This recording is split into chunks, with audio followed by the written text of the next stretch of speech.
Hai, selamat pagi ya semua, kawan-kawan, sahabat-sahabat.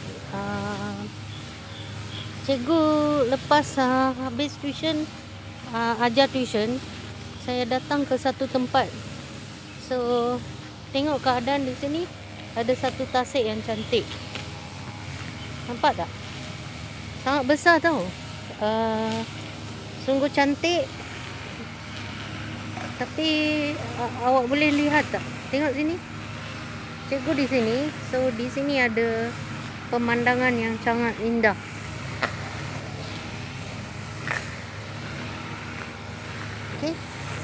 Okey, boleh nampak? Tengok pemandangan yang cantik. Tengok semua hijau. Cantik kan? Sahabat-sahabat. Sangat happy lah cikgu tengok ni. Tengok pemandangan di sini.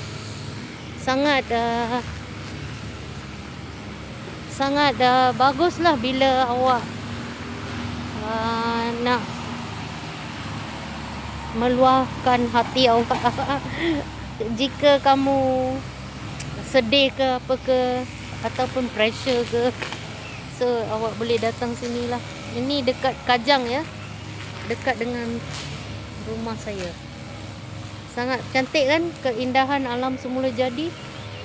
So, apa cikgu nak bagi tahu ialah keindahan alam semula jadi bumi kita sungguh cantik. Tengok ada pokok-pokok yang besar ni. Atas ni ada pokok-pokok besar. Cantik kan? Itulah cikgu nak bagi tahu.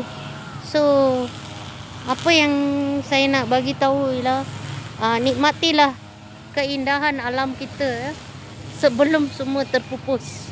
So saya tengok semua orang dah menebang pokok-pokok sekarang.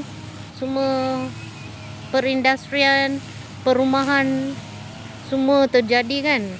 So saya pun takutlah sebelum kepupusan alam semula jadi yang cantik ni, elok saya nikmati keindahannya. Kamu juga boleh buat begitu.